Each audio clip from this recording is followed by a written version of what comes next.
start out clowning. Like, something always be going on. I love don't know. it. It's, we real smooth. Yeah, man. Listen. I mean, I be trying. That's all we can do. I be clumsy sometimes. Sometimes. Yeah. So what's on the docket? What we talking about? You talking about money? Oh man, ching ching. Or lack thereof. Just cheek. And just yeah. Oh man. Gosh. So if you got it, good. If you don't, let's get it. If you got it, let's get it. Right. Keep going. Got to in this economy. Yeah, man, for real. Like, I always had this thought, like, when I was younger, like, thinking about, like, the way that, especially America was headed. Because this is starting to become one of the most expensive countries you can live in. For sure. And I was just thinking, I was like, wow, like, there's going to come a time where, like, being a millionaire is, like, the bare minimum. Yeah. Like, I remember, like, making $100K in California ain't kicking it. No. That's like making 80 here on this side, like in Virginia. Right. It's not nothing. Like, you homeless making $100K. You need a roommate. Right. Exactly. Buy a house over in Cali, man, New York, bro. Things have changed. And it's super different now after the pandemic and the nature of everything. I think the pandemic exposed a lot.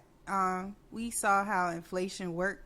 I don't know if y'all could get an economics lesson in right. during this period of contraction and expansion in our economy. For sure. In the world economy. But, bro, like, I learned a lot since the pandemic. I had already been kind of studying up on things anyway because I'm paranoid. Yeah. So one of the books I had read was The End of Oil.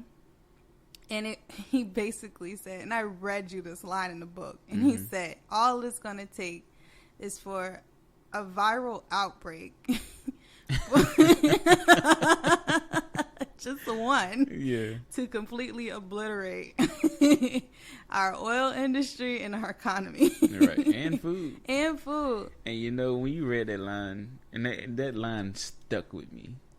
And then I remember sitting and watching some TV, and I was flicking through, and they said something about like something going on overseas, and I was like, oh man. Was that? That was way before like it blew up. And I was like, that had to be like December 2019, yeah. And I was like, there it is. That's that's the end of oil. That's the end of food. I remember we was at work one day, and our homegirl that used to work with us in the office, she came in. You guys, did you hear? It's in Virginia Beach. Right. Somebody's got it. It was like the first stomping ground place. Like. So it's like, dang, we just moved here, dog. Right. Like, we just moved. Right. It was like. No, we hadn't moved we hadn't yet. moved. We were in the process of moving. We was in the process of moving. And, I mean, it was like headline news. Like, I was like, oh, man. Yeah. And here we go. That Roni hit and bow. Life changed as we knew it. Life changed. The government, a lot of stuff to keep it stimulated. Yeah, the stimulus checks, the PPP, the unemployment money. Pumping up in the stock market, bonds, and all that stuff. Just trying to prop everything up while we had to sit down. Yeah. And, because, I mean, everything shut down. I mean, like, sometimes I miss it. Yeah, it was cool with everything shut down. Like, everything was quiet. The streets was quiet. We took so many good pictures. Like, just standing in the middle of the street. Yeah, it was cool. We hiked a lot. We did a lot of hiking. But at the same time, like, fast forward to now, we got to pay this stuff back. Yeah, we paying for it. Yeah. One of those financial dudes you watch on YouTube was like, I didn't take any of those PPP checks or those stimulus checks because I knew that inflation was coming. I was like, well, how noble of you. Right, how noble, because the money was already funded. Yeah, they already printed it, bro. And it's not going to stop nothing. So, you know, you should have PPP'd your way. Don't be prideful. It. Right. Don't be prideful. Right. Exactly. It was going to definitely happen. Yeah, and they knew it was going to happen. Yeah, for sure. And now we here, but in the midst of all of those things happening, inflation, housing market, we've been working like crazy, and things have slowed a bit, but that's because we headed into a recession. Yeah, it's just a fear around it. People, I think a lot of buyers, especially, just trying to see what these interest rates gonna do. It's not gonna go back down, y'all. Interest rates aren't going down. So they trying to, in the housing pricing, they just trying to navigate that. It's correcting itself. It's just correcting. A lot of sellers put their houses on the market aggressively. Yeah. But that was because, you know, the environment in which people are selling their houses is no more. Right. So if we're sending you houses, PowCopeRealEstate.com, if we're sending you houses, you might get these email alerts from us every week that, you know, every day that, oh, the house that you looked at is down 5%. But that's only because people was listing their houses too high. They were overpricing their houses. And people who priced their house correctly, we still in like a 14-day period of it being sold. It's still hot. It's still hot. So it's like, it's not that people aren't out here buying houses. Like, that's not the case. Yeah. We're just adjusting. Yeah, everything is adjusting. You know, gas was way up. We starting to see that tinker down a little bit. Yeah, I saw $3.99 here, and we're close to the water. So. Yeah, so it's one of the highest places. Food's still pretty high. Clothes are high. We ordered some stuff off the internet. I ain't paid shipping and handling in I don't know how long. Because we Amazon users. Amazon holla at us. I know, but I was like $7.99. Last time I paid shipping, it was like $5.99, maybe $3.99. Yeah, right. Exactly. Like, I was like, I could have got a whole nother top. I could have bought some shades with that $7.99. Could have took that right on the Target. You know? But you gotta have it. Yeah, things are high, man. But one of the things that two things I want to point out. One, we don't speculate about the housing market because our job is to help people buy and sell in any environment. In any environment, because there's a lot of people out here that have to move, that have to sell. Opportunities have opened up. People have to, you know, it's habitats. Yeah. It's life. Things shift.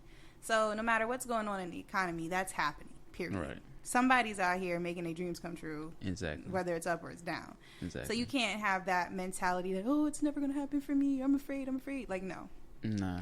But I will say that a lot of people are waiting for this, like, 2008. How is this about to go on clearance? No, that's not going to happen. And I need people to understand that this is not the same environment that created 2008. 2008 happened from predatory lending practices. People were overextending themselves on their mortgages that they could not afford in the first place. We're talking about unemployed people getting mortgages to houses that they could not afford. And of course, that was going to topple down because people couldn't pay their mortgages. Exactly. Right. Exactly. Even though people paid more for houses, people also had more cash than ever. People sold their houses for top dollars. People sitting around with $100,000 in the bank. Just itching their fingers, don't know what to do with it. Right. You know? So this is not the same situation. No, not at all. So my best guess is that we're going to experience price corrections. Interest rates will remain for a while. Yeah. And that'll just be our new normal. Yeah, for sure. You got to think about it. Like, back in 2019, the interest rates was creeping around like 4% anyway. Yes. Depending on your credit, depending on your lending terms, depending on, you know, if you were financing debt into your mortgage, things of that nature. Right. So we were seeing 4. Yeah, exactly. We're seeing 3.5 to 4.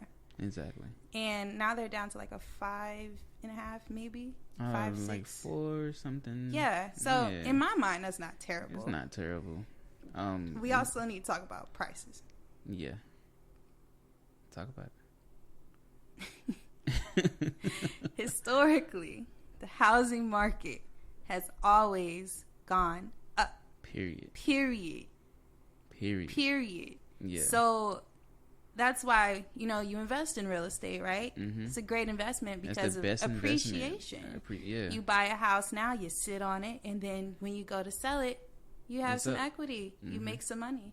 That's why that's a great passive investment. Mm-hmm. So we have to understand, people, that 2019, we are 2020 happened, but even in the midst of all this hyperinflation, we still have regular inflation. Right. So a 3-bedroom, 2-bathroom ranch style house here in Virginia Beach, $250 back then, 2019. But you have to understand, inflation is still happening. Still kicking up. Right. So that house you're not going to be able to buy that house. Right. Exactly.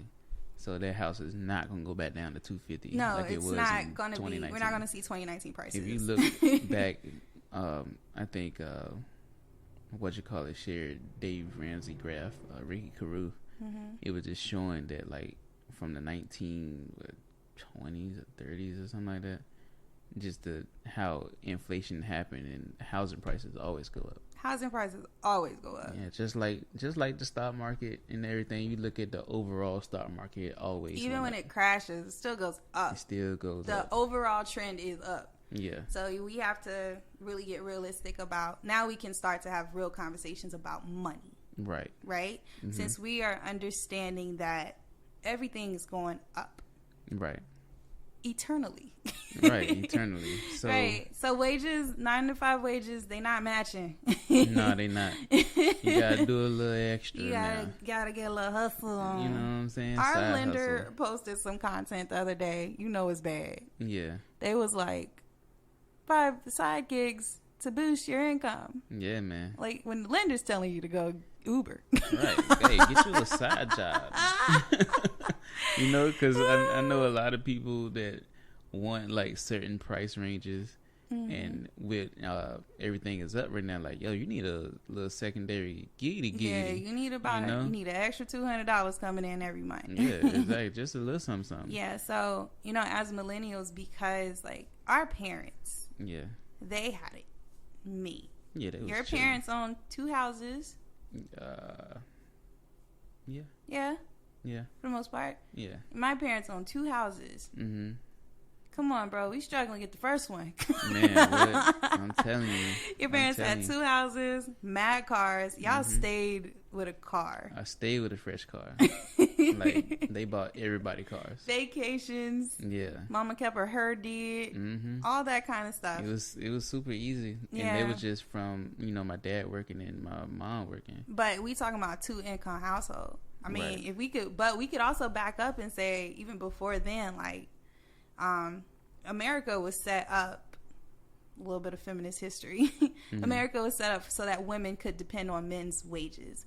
Like, it was not set up for women to work initially. Right. So it was always supposed to be women were supposed to be home, taking care of the children, Men were supposed to be bringing home the bacon. Mm-hmm. So we're going, as we see time, as we see history, everybody has to have a job now. Right. Mom has to work and dad has to work. Yeah. So wow. Right. So that's like a big difference. If you really think about it, your parents could hold down one job and it's all good. Right. Well, my dad shared a story with me the other day when I called him. And he was like, for him and his household, I mean, they did have 11 kids. But he had to work. He'd been working since he was say like 11, 12 years mm-hmm. old, just to help the household out. Mm-hmm. So he was like, that he had to pick cotton or, corn or, tend to farming and stuff like that when he was little, just to bring home extra money. So like, back then I know in the black community, you know, we needed extra, little extra. Extra's always good. Because, you know, my grandma wasn't working. She had 11 kids. Yeah. You know, and it was only my granddad working and, you know, the kids that was old enough to work. They did. Yeah. So they had to, you know, bring home extra money. 11 kids, you better. Yeah. Yeah, it was a lot of kids. It was a lot of them. So he was like, man, I've been working since I was 11, 12 years old. Yeah, I guess that's why your dad's so consistent with working, because that's all he know. Yeah, man. He's like, yo, I'm tired. Yeah, for sure. He is retired. Yeah, man. He got a, you know, cool little giggity gig. He got a nice car. He's chilling. Yeah, he's chilling, you know. Shout out to your dad. Yeah, man. And, you know, nowadays is different because, like, one, we ain't having that many kids. No. I don't know nobody personally with 11 kids in our age group. Not that many, but some. You know somebody that's a millennial with 11 kids? Not 11, but I'm pretty sure she in like a household situation, like mom, y'all married. It was no, she just had a lot of different kids. Yeah, that happens. But this was around maybe 2000, I'm guessing 5. Mm-hmm. But she was on her like 6th kid, and she was like 18. Dang. Yeah. And her sister was like 16, and she had like 3. Dang, that's some generational stuff right there. Yeah. That's getting a little dark. That was dark. But anyway. Yeah. Back to money. Yeah, Back kids to expensive money. though if kids you want to tie that expensive. in there. So like, Shoot. Your parents have 4 kids. Mm-hmm. You, the twins, and your brother. Yeah. My parents had 3. Mm-hmm. The 2 we got up there is ooh. Man, what? Kids expensive. They are. They are super expensive. Like, yeah, man. inflation aside, just on a regular non-pandemic, scenario. Right. I mean, you know, they want to eat sushi and stuff like that. Our kids are like, yo. Right. What? Right. Mac think we can just get up and get on a plane and go to the UK. Right. Like, for a weekend trip. You know, that's our fault. Yeah, it is. But it's good though. I guess. Yeah, back to money. Yeah, things have historically gone up. The trend has always been upward. So when we finally, hit a landing, I believe we already been in a recession, but you said they can't really announce that until it's been like consistent slow spending for 2 quarters. Mm-hmm. But I mean, honestly, the economy was hot. It was super hot, especially when like everybody was back outside. Mm-hmm. Everybody had those stimmies. Yeah, everybody had stimmies. If you had children, you was getting that earned income. Yeah. That child tax credit early, and then turnaround income tax. Like the economy was hot. Yeah, it was super hot. So it needed to cool off because it heated up too fast. Yeah. Yeah, so I knew, I kind of felt that. I'm like, yo, it's way too hot. Yeah, and that's okay. Mm-hmm. And because everything's cyclical, so, it's going to be hot and it's going to cool off, and it's going to be hot, it's going to be cool off. But we don't need this happening within like a 2-3 years yeah, span. for sure. This is supposed to be like over 10 years. Yeah, exactly. So like, my thing is like for people to, just preparing themselves. Mm-hmm. For the recession, still real estate is still good, a good investment. Real estate still good. Even looking into your stocks because as things come down, prices are lower. You jump in, a discount. Right? We basically got like a foreshadow of what Tesla's going to be worth in the future. Like it can't get that high again for sure. I think Tesla was like 1,000, like 1,200. 1,200, right at one point. And that's like the highest. And Elon Musk had been saying for the longest, like it's too high. Now it's like 7. Then they're gonna do a stock split, I think. Yeah, for sure. So it's definitely get in there. Get in there. That's your Apple stock. Mm-hmm. Pick.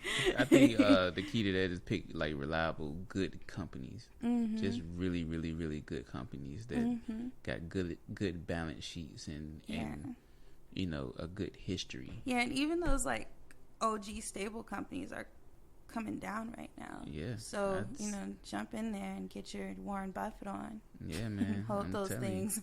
Something like I seen what's this guy named Wall Street Trapper. He posted like, yo, Texas Instrument beat their earnings. Mm-hmm. Texas Instrument is just a boring company, but they I make mean, calculators.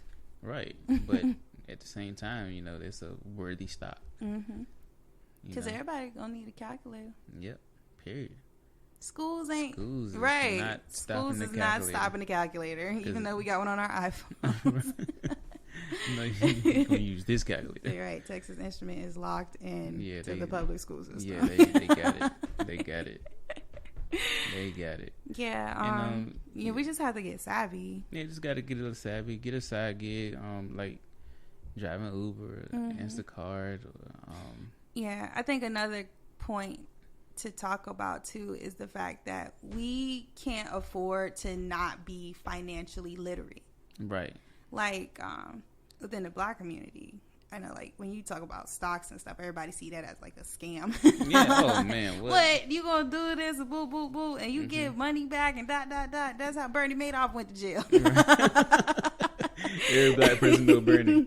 Everybody know Bernie. Right. I'm telling you. But it's not like that. It's like there's so many ways to create passive income for yourself, and we have to educate ourselves. School ain't gonna do it. We have to educate ourselves about credit. We have to educate ourselves about loans, which loans are predatory, your payday loans, all those things. Interest rates. Yes, interest rates. What does that look like? Paying principal, you know, versus paying interest, all those things. Because, like, I think even now, like, student loans are so predatory. Like, a lot of us took student loans out to get through school. And getting through school isn't just paying for your classes. It's also feeding yourself, clothing yourself, paying for a roof over your head. Yeah. And for a lot of us that didn't come from money, we had to take those loans out in order to achieve that American dream of having a degree. Right. So now we're all like waiting on Biden right. to say, what are you going to do? Are you going to hook us up? Right. But I mean, I don't think it's going to happen because you have the other side. It's like, yo, as soon as you pull the trigger, we going to put a bulletproof vest over top of that and we stopping that. So it's not going to happen. Right. So, I'm not even worried about that. It's just something that you just have to pay back. And, you know, sometimes side hustles or side gigs or anything that you can do to, you know, pay those down. Yeah, it can help alleviate the pressure, you know, off it. But there's so much to it. Yeah, it's a lot of debt because, you know, we do this thing so we can better ourselves, and then we better ourselves and we, you know, get this job, and then, you know, the job is you're not where you at, right? The job is trash. You might not be using your degree. I hate cubicles. Right, exactly. And now you're not even using your degree, exactly. Right? Because I mean, what we was going to school for, we not doing that. Not for real. Nah. I mean, shoot, we're realtors. It's a lot of agents that went to Harvard, bro. Yeah. I'm doing what they doing. Right. They had an Ivy League education. Right. Exactly. That's real. That's something to really twirl around in your head. Exactly. Like it's something, man, because like just like talking to your sister, she was like, yo, school is a scam, man. That's that Gen Z school thinking. Is a scam, man. Like, you know what I'm saying? You can, you know, go and find a skill and just learn that skill and get a job. You said she's doing those Google certificate things, and like you said, your homie, he went to school for like 4 years, and if he doing the same thing, she's a month. Right. She's getting these certificates. Exactly. Doing the same thing. Doing the same thing. So, like, you know, that's a hack, man. Just try to go and find some skills that you willing to pay for, and something that interests you, that, you know, a secondary job. Something that's going to hold you down. You know what I'm saying? Like, you can work for Google. Mm-hmm. Just get those certificates. Yeah, you know you used to code on MySpace. You know what I'm saying? Use them code skills. You know what I'm saying? Build some things. You know? Yeah. So, I was at the grocery store one day, and I don't know what was going on with my register lady, but mm-hmm. she was like, you know, I work here, and I'm sitting here thinking to myself, like, wow, like, I really have to get another job. I have mm-hmm. to do both of these jobs. Like, I really can't just have one job anymore. Right. What am I going to do? I said, well, look, I'm working Instacart right now. I'm going to give you my code. Right. Let me know you sign up. Right. Exactly. Like, here you go. I know, for real. Because gigging is interesting. Yeah. We gigged. We gigged for like 2 years. 2 years, yeah. But, shoot. I've heard of people gigging and like just saving every penny they make from gigging and putting it into like ETFs and wow. Is it right? Yeah, ETFs. Yeah. Mm-hmm. If you don't know what the ETF is, it's pretty much like it's like a basket that holds stocks. Yeah, so basket full of stocks. It's a basket full of stocks, and you pretty much put your money in, and then they distribute the money to each one of those stocks. So you mm-hmm. own a little piece of Apple, a little piece of Tesla. It gets you, and they balance the ETF out. Mm-hmm. So that when things are down, you don't lose as much money. Right. And when things are up, you're reaping all those benefits. Exactly. So it's something that, you know, it's good to do that. Like, it's if you're not the type of person that's going to sit down and read up on all the companies, mm-hmm. you know, things of that nature, like ETFs are really good. Yeah, it makes it a lot easier. So we have ETFs. Yeah, mm-hmm. a lot of people use that to retire. Yeah, because it's early. I was like, dude, bet. Right. Bet. Yeah, like, sure. yeah, I stashed some money up in my ETFs, and that joint grew. Yeah. I started my ETF when I just took them stimmy checks and I put them in stock. Yeah, for sure. We both did. We both did. Like, yo, put them joints in there. Yeah, and even though things are going down now, it was still money that I didn't really work for. Right. So, exactly. But I'm in there. I'm already in a position. Exactly. So be good. It's gonna go back up. Yeah, always. For sure. So, you know, little hacks like that. But I've learned Millennial Money is that, like, you always got to have your money working somewhere, right? So, like, even if you, like I got a few things on Robinhood. Robinhood is real controversial or whatever. But I did put some money in there during the pandemic when we got those stimmies and stuff. But, like, some mornings I wake up and, like, I done made $8 just breathing. Right. So just think about that on, like, a large scale. Like, if you can invest more, you know, it's like $800, $8,000. You dig what I'm saying? Mm-hmm. You didn't do anything. You didn't do nothing. Like, you can, like, wake up, you know, and go to the gym 5 o'clock in the morning when the bell ring at, like, by the time you go to work, you could have made however much money. Mm-hmm. $80,000. Yeah. $100,000. Yeah, for sure. Like, I mean, that's game changing. That's a life changer. Mm-hmm. You didn't do nothing. You didn't do anything but put some money in. Right. Right. You know what I'm saying? So again, that's why, like, I stress financial literacy, like, over everything. Like, as millennials, that's what's gonna allow us to be able to retire. Mm-hmm. Because, like, we just have to have a different game plan. Yeah, for sure. Because retirement is not gonna look the same. Nah, it ain't gonna look the same. Yeah. Social Security, like, it'll still be there, but it's not gonna be like it is, like, for our grandparents now. Yeah. And another thing too, man, learn how to work those 401ks and mm-hmm. different things that you can put your money in. If your IRAs, job is matching, match it. You know, IRAs and stuff like that. 'Cause I didn't know anything about this. Like, nobody never told me anything. Any of that. So I didn't do, like, when I was working at the shipyard, I ain't put no money. Like, I could have easily took that money out and bought a house. Yeah, financial literacy. Didn't know nothing about it. And they're easy on you when you take it out, buy mm-hmm. a house. Yeah. When you move it from one thing to another like that. Right. And, you know, that's always good to move a pile of money to invest in something mm-hmm. else that can make you money. Asset to asset. Asset to asset. So, like, don't, when you do make money on the stock market and things like that, you know, don't go and blow it.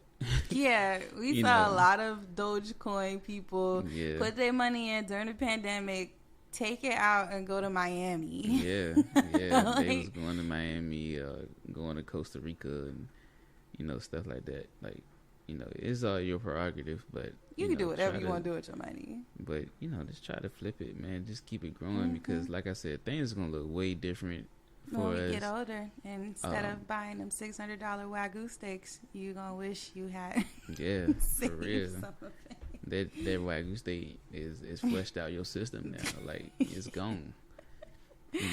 And just asset to asset, man. And any kind of side hustle, any kind of hustle that you can do or put some money into, is always good. Look online, do your research. Research. Do your research. And one thing I say about a side hustle is, like, don't let the side hustle work you. Yeah. You know what I'm saying? So, like, if it's a side hustle that takes so much of your time, like, for me, one of my side hustles was making shea butter. I was making whipped shea butter and I was selling it. But, like, as I started, like, calculating, my time, the mess, cleaning up, shipping out, jarring, branding, all of those things, I was like, no. Yeah. Right. It was a lot. It was a lot of work for, like, a little bit of return. And, like, yeah, I get things grow, but, like, I just didn't see it growing in a direction to where I would be happy. Yeah, that just wasn't for you. So I stopped and I started selling houses. Yep, exactly. So that's been our prime focus is selling houses, and our side hustle is property management. Yeah. So we help people rent houses, or and make a smooth transaction between landlord and tenant. Yeah, make sure the landlord gets paid on time, make sure the house stays up, and just pretty much just making sure everybody good. Yeah, for sure. So that's our side hustle. Our main hustle is selling houses, helping buyers, helping sellers, making match mades in heaven. And we still looking for things, and we doing this podcast. Yeah. It haven't yielded us, but this is just fun. Gotta plant the seed before anything can grow. So this is something that's super fun for us and help us like a therapy session. Yeah. So we talk all the time anyway. So might as well record it. Yeah. Yeah, man. So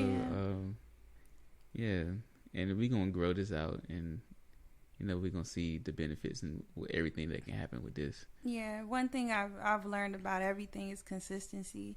Yeah. So, whether you are selling whipped shea or selling candles or, whatever your side hustle is, even if you're gigging, if you're, doing Uber, Lyft, Instacart, whatever, it's the consistency, you know? You see the gains in the consistency. Those apps reward you for your consistency. It does. So, consistency is key, man. Yeah, consistency is key. I know when I was doing Uber Eats, from from maybe like 5:30 or 6 o'clock to like 9 o'clock.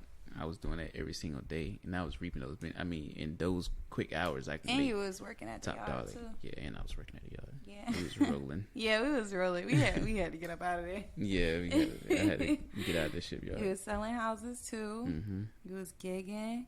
Yeah, I mean, that's just part of it. That's part of being a millennial now. It's like, you just got to have the hustles.